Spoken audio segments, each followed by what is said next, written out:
You're listening to Talking Teesdale, a regular podcast covering Barnard Castle and the surrounding villages. Brought to you in association with the Witham Community Arts Centre.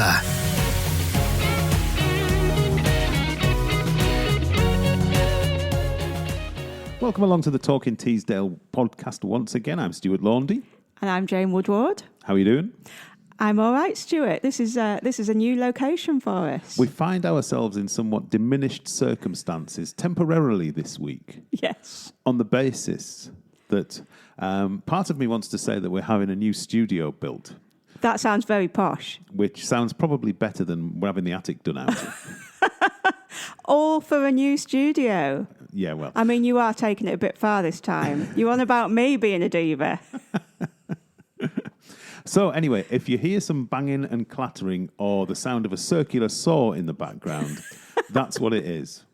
The attic stroke studio development is well underway. We will be in next week. I'm not making any promises whatsoever. All right, then. Anyway, to the show. Shakespeare.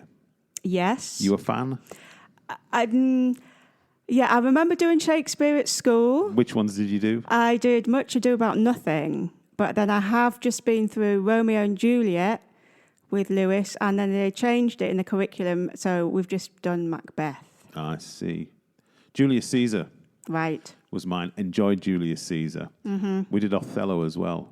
That was quite good. Yeah. And I also remember doing The Merchant of Venice. Yeah. Pound of Flesh and all that sort of thing. Mm-hmm.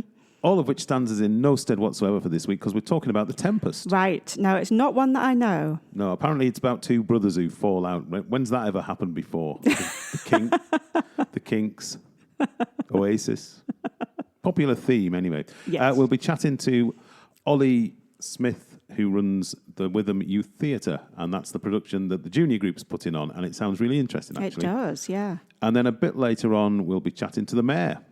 Oh, right, okay. Town Council Pauling. He dropped by. They're a bit short on numbers at Woodley, the town council headquarters. So Paul tells me all about what you need to do to be a town councillor. Aha.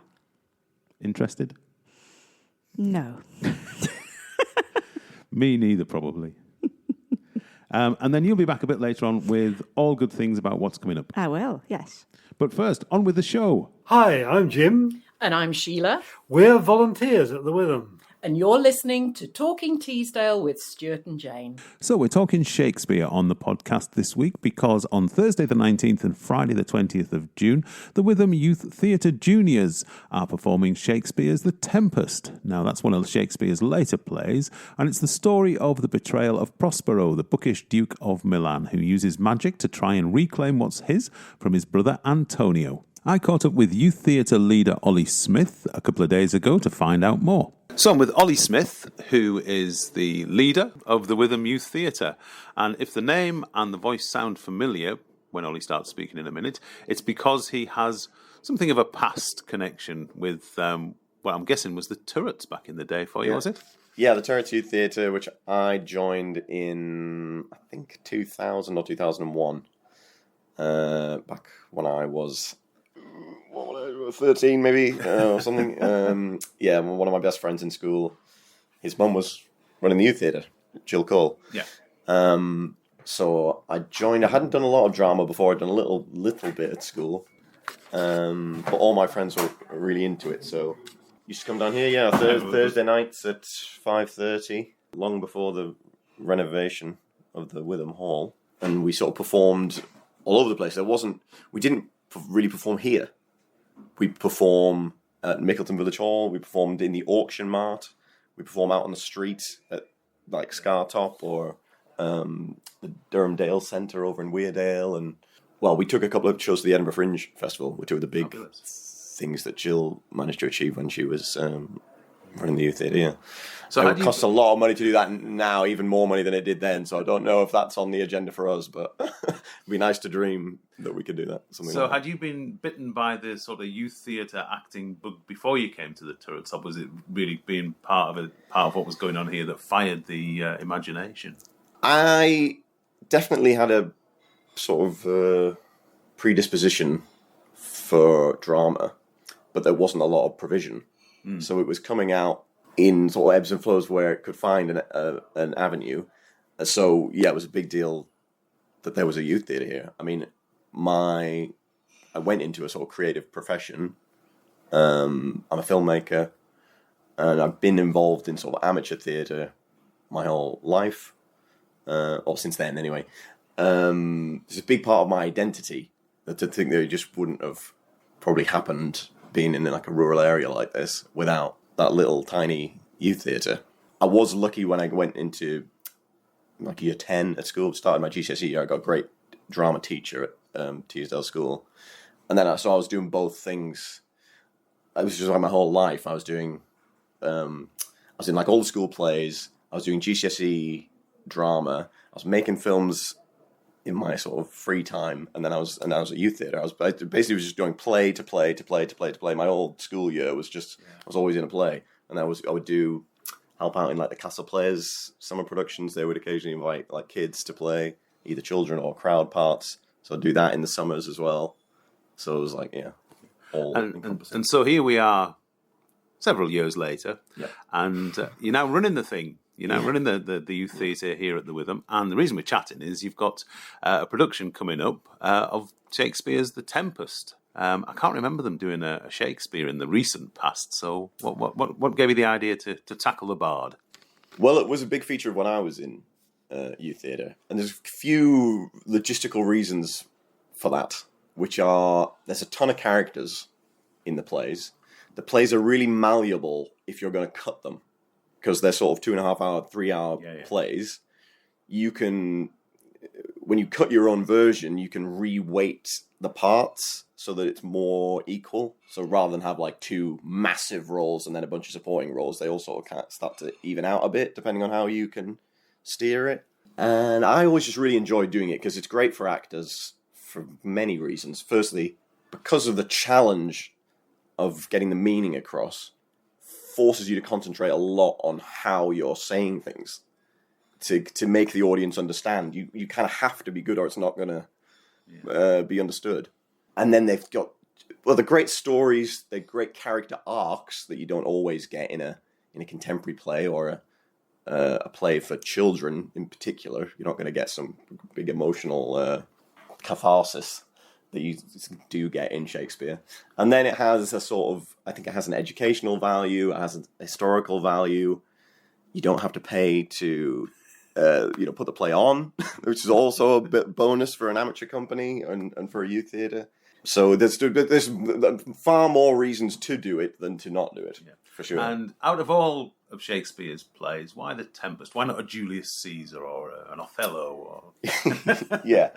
Well, I think definitely with the group that we're doing it with, the junior group, which is 8 to 11, The Tempest is definitely Shakespeare's most accessible play. It's more of a fairy tale. It's got these sort of character types that you see in other children's media. It's essentially got a wizard, a princess, a monster, a fairy. So at face value, the kids understand it. It's a very imaginative play. It's very kind of lyrical. All the imagery is sort of like nature and fairies and things. So I don't know. It's just it just seems right for the age group. And for a first encounter as well. I think it's typically used as a kind of first encounter for young people. And how have they taken to it? Well, that was the big risk, I suppose, when I thought about doing it. Because as much as I did Shakespeare when I was here, I was a teenager.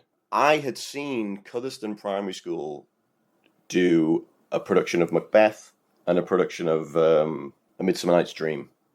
And Susie Blackburn was the headmistress at Cutherston Primary School. Yeah. So I had seen somebody do it with children. Much reduced, obviously. Probably more reduced than what we're doing. But it works. I've seen it done. So I know it's possible. But then when I pitched it, it was whether they could... whether the reading standard was high enough, first of all, because if they can't cold read it, it's going to be a problem because we're not going to get off script until hopefully before the show, probably 2 days before or something. So in rehearsal, you're always looking at the book, so you need quite a high sort of reading ability. which I've been very lucky. These kids, from the first like little audition that I did and first sort of taster workshop, I could see that we weren't going to have a problem with that. Their reading standard was really, really high, and I suppose I've got to thank somebody for that. The parents, probably, and teachers. And then I had a hunch that they would understand it in an intuitive way, even if you didn't fully intellectualize what was being said. And I know that in my own experience as an actor, as a teenager, and as an adult, when we're doing Shakespeare, there are some lines that are so out of time and out of context that you can't, and are so poetical that you can't understand them at first blush, second blush, third blush. Suddenly when you're on your feet doing it, and that actor's wearing those clothes, and you're moving over here, and it's in this story context, suddenly the line makes sense in a way that couldn't possibly in a classroom or just reading the book. So I know from my own experience that performing Shakespeare makes it a hell of a lot easier to understand than to study Shakespeare. And that has been borne out in what I've seen from the kids as well. That's the juniors. What are you working on with the older group at the moment? Well, a lot of our older young people are doing their GCSEs right now. So we're having a slight breather from them. They've just performed at the Theatre Royal. And they did that show twice, a show called U 2.0, which was part of the National Theatre Connections programme, which is where the National Theatre commission 10 new plays for young people, and they sort of distribute them to youth theatres all over the country, and they all do their own sort of version of it. So we just did that. It was a really big process, and they had this amazing, I don't know if you know about it, but they had this amazing performance at the Theatre Royal back in April. So they are, at the moment, doing sort of devising, improvising. We just kind of having a laugh in that group right now, and just getting them to be creative, because the youth theatre isn't so much just about acting. It's also an artistic kind of exploration. It's about creating as well. We want to create new writers, new directors, as much as we want to create new actors. And you need that sort of holistic understanding of all the creative aspects of theatre if you're going to be a good actor. You can't really just look at a text, deliver an emotional performance, and not start to think about, like, how has this been constructed? What is my function in the story? What does the writer need from me to make the play work? When you devise your own work and improvise your own work, you get a new understanding of what's expected of you within a play and why things are written the way they are. All interesting stuff. The Tempest sounds brilliant. Looking forward to watching that. And we wish you all the very best. Thank you very much. Pleasure to talk to you. Now, as I mentioned, the Witham Youth Theatre Juniors present The Tempest on Thursday the 19th and Friday the 20th of June. 7:30 is curtain up time, and tickets are just £5. For details, go to www.thewitham.org.uk or call the box office on 01833 631107. In the meantime, here's junior actor Edward setting the scene. My brother and thy uncle, Antonio, whom of all the world I loved, and to him put the manage of my state, as at that time Prospero, being so reputed in dignity and the liberal arts without a parallel, those being all my study, the government I cast upon my brother, and to my state grew stranger, being transported and wrapped in secret studies.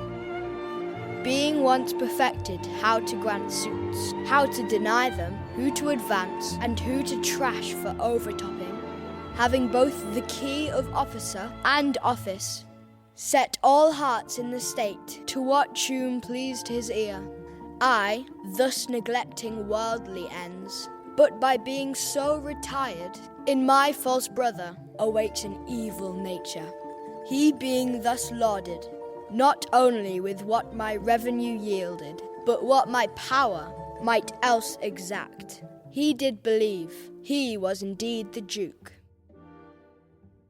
Me, poor man, my library was dukedom large enough. So dry he was for sway with the King of Naples, to give him annual tribute, do him homage, subject his coronet to his crown, and bend the dukedom yet unbowed. Now the condition, the King of Naples, being an enemy to me, hearkens my brother's suit. A treacherous army levied one midnight, fated to the purpose, did Antonio open the gates of Milan. And in the dead of darkness, the ministers for the purpose hurried thence, me and thy crying self. In few, they hurried us aboard a bark, bore us some leagues to sea. Hi, this is Louise, Queen of Social Media, and you're listening to Talking Teesdale with Stuart and Jane. So, from the Duke of Milan to the Mayor of Barnard Castle, and Town Councillor Paul Ing has just begun his second stint as the Mayor of Barney. So who better to chat about all things Town Council, especially as there are 3 vacant seats on the council at the moment. More details coming up, but when I caught up with Councillor Ing the other day, he began by telling me how much he'd enjoyed taking part in the recent Barney Meat Parade. It was a fantastic day. We were so lucky with the weather. I don't know how we escaped all those showers, but we did. But one of the stars for me, on the brightest thing there, was not just all the exhibits and everyone, the bands and everything else. It was the fact that all the primary schools were there, including Barnard Castle School, and it was nice to see them back in possession, and it was just wonderful to see. As I mentioned, it's your second year as town mayor. It must be a job you've taken to. It's a job here that gives me a bit of a buzz. Last year I did some 20 engagements. I missed 2, but going out and meeting people in the town and trying to support them, such as the Click and the Meet and others, and seeing what a great job they've been doing. It's an easy job, and it's wonderful to try and help them and boost that further. Just to make doubly clear for anybody who's any confusion at all, Paul's mayoral role is ceremonial, not like the elected mayors of the North East. There's no actual power with the job, is there? No, none at all. I'm here as a salesman really for the town, and my job is to promote as much of the town as I can, and get everybody interested in everything there, and hopefully, as we've seen last year, we can raise more money for charities that all our groups in town support. You were elected onto the town council in 2021, so you're just starting your second 4-year term. How have you found it? And perhaps just explain a little bit about what the town council can do and can't do. Well, there's not a lot the town council can actually do. The town council is responsible for some areas of the town as far as maintenance, etc. But outside of that, the majority of the responsibility is with Durham County Council. And the town council here acts as an access point to the county council. And members of the public can come to Woodley, see the town clerk and the other members of the team here, and get help and advice with issues they've got, or see a councillor. You don't decide on planning matters or things like that. That's all county council, isn't it? Yeah, it is all county council, but all the planning issues, all the planning proposals are run past the planning committee, and the planning committee can raise comments and has done in the past. As you mentioned, there's little that the town council can actually do, but is it worth having a town council? I think for giving that extra local input to the Durham County Council, I think it's invaluable. Which leads us to the point of the conversation is that, unfortunately, come the local elections back in May, there wasn't actually an election in Barney for the town council because there weren't enough people put themselves forward. There's only 9 members of the town council at the moment. They're looking for 3 members to fill the vacant seats. So if anybody sort of thought about it in the past, thinking about it now, why would you encourage somebody to come forward? Well, firstly, I would say it's quite normal not to have a full list of candidates who want to put themselves up, because some people are worried about going into an election and they don't really want their name on the ballot sheet for county council and would rather be co-opted onto a council. And that happens, as you know, Stuart, all across the Dale. Many councils haven't got, well, I think it's a few that haven't got any councillors at the present time. So, yeah, that's there. When you co-opting, people can look at, do they want to stay and what they would like to get involved with. They can see all the committees that are run here from finance to planning, etc. And it's all there. And they have an opportunity to get involved. And it's a chance to not exactly help shape the town, but certainly to give the town a voice. Indeed. What sort of people make good councillors? I think that's very difficult to say. I mean, the town council is made up of a complete mixture of individuals from different backgrounds. You know, my background is vastly different from, say, Wim Chatterley, who runs a pub. You know, I might go to a pub and have a few pints, but our backgrounds are totally different. And Mike McLean, for example, who's a doctor in engineering, you know, we've got a total mixture of people across the spectrum. And that's great, and that's what we need. So there's still time for people to put themselves forward if they fancy having a crack at this, isn't there? Yes, indeed. Applications close on 12 o'clock on the 12th of June. And so what candidates need to do is put in a paper to say why they would like to be a town councillor. That has to be in by that time, and then they'll be invited to come along to the full council meeting on the 23rd of June at 6 p.m. and just say to us as councillors who will be voting on who's going to be a councillor coming forward and saying what they would like to do and why they think they should be on the council. Paul, thank you very much. Thank you. And full details of the vacancies on Barnard Castle Town Council for anybody who might think about joining the group are available on the Town Council website, which is barnardcastletown.council.gov.uk. So there we go then. Everything you ever wanted to know about being a town councillor in Barnard Castle. So get your applications in. And that includes you as well, Jane. You'd make a good town councillor. I don't think they'd have me. Anyway, let's talk about what's coming up at the Witham over the next few days. Just a couple of things to mention. We mentioned them last week. We might as well give them another little plug. Yeah, so we've got Tuesday, 10th of June, we've got National Theatre Live, A Streetcar Named Desire. Very good. And then we have... The Specials. The Specials Limited. I'm not going to sing this week. Oh. But it'll be a good night. That's It Friday. will be a very good night. Tickets still left for that. Yeah, Friday the 13th, just in case you want. 7:30, standing gig, bar will be open throughout. And also that week, we should mention that we've got another, well, it's not an exhibition, it's an artist in residence in the gallery. Keith Alexander, who is going to be painting throughout the week, featuring yellow flowers to raise money and awareness for cystic fibrosis. And that is in memory of his son, Sam, who used to work a little bit with me at the Teesdale Mercury. He was a smashing lad, Sam. Died earlier this year at the ridiculously young age of 32. But he was just a brilliant lad. So please go along and support Keith's efforts this week. Yeah, so Keith is going to be selling cards, 5 yellow flowers, and it looks really good. So yeah, come along and support that. Jolly good. Right, what else have we got here? We have comedy, lots of comedy, in fact. Lots of comedy coming up over the next week or so. So we've got Larry Dean on Saturday the 14th of June, 8 o'clock, with his show called Dodger. I bet it's not to do with Oliver Twist. I don't think it will be somehow, no. We don't need to mention the Witham Youth Theatre because you've heard all about that earlier in the show. Yep, and then we've got 2 Edinburgh previews. Mm-hmm. We've got Joe Kemp Walters and Jack Gledow. They're on Wednesday the 25th of June at 7:30. And then we have a ventriloquist. Oh, I remember Peter mentioning this. Something a little bit different. This is Friday the 27th. Yeah, Lachlan Werner with his show Wonder Twunk. It's not very easy to get your mouth around that. Yeah, something a bit different. So take a bit of a chance on that one. And we've got another film that I've never heard of. Well, it's another Oscar winner, Stuart. Another Oscar-winning film that I've never heard of. This one is called Honora. Still never heard of it.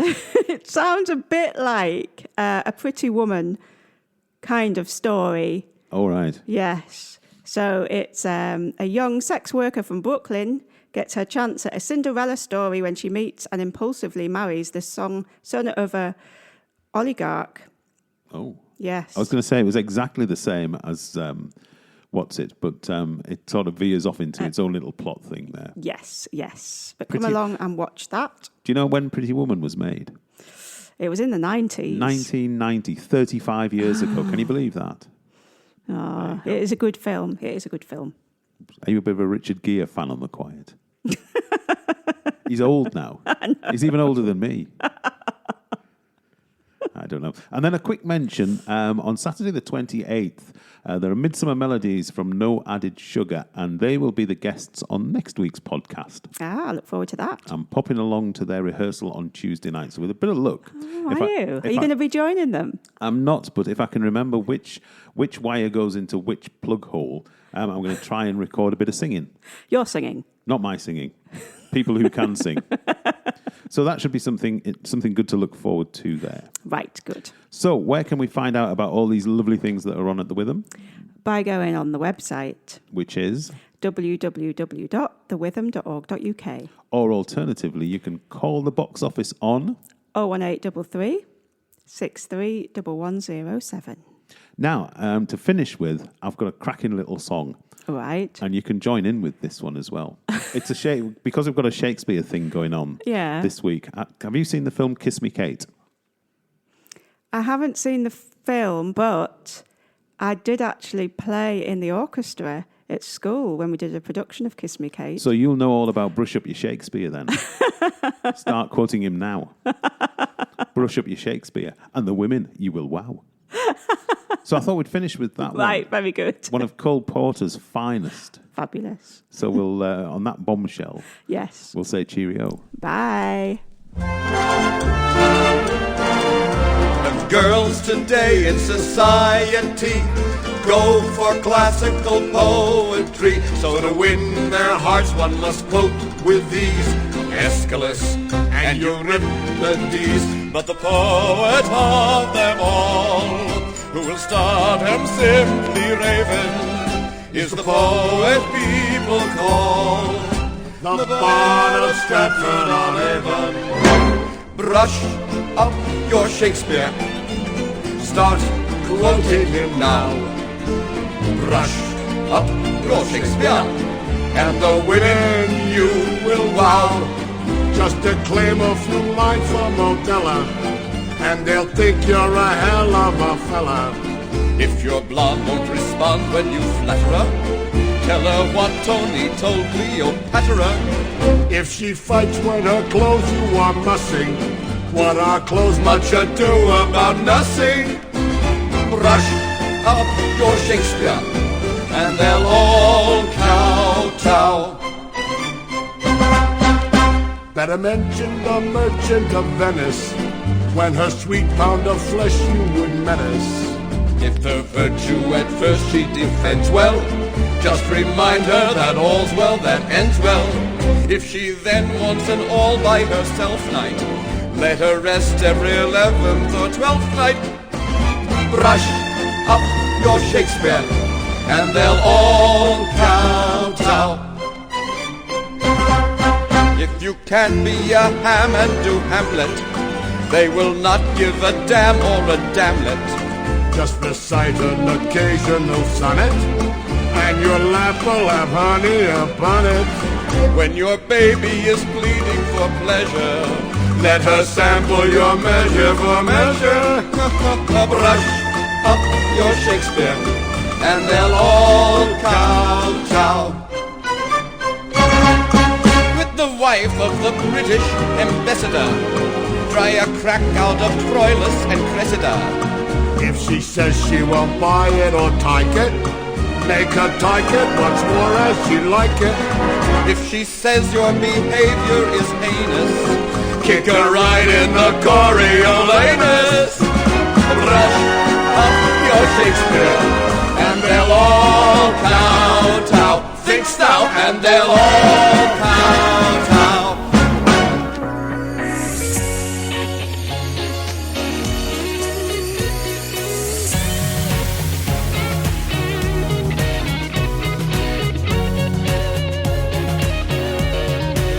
Thanks for listening. We'll be talking Teesdale again soon. In the meantime, please spread the word, like, share and subscribe, or go online to thewitham.org.uk.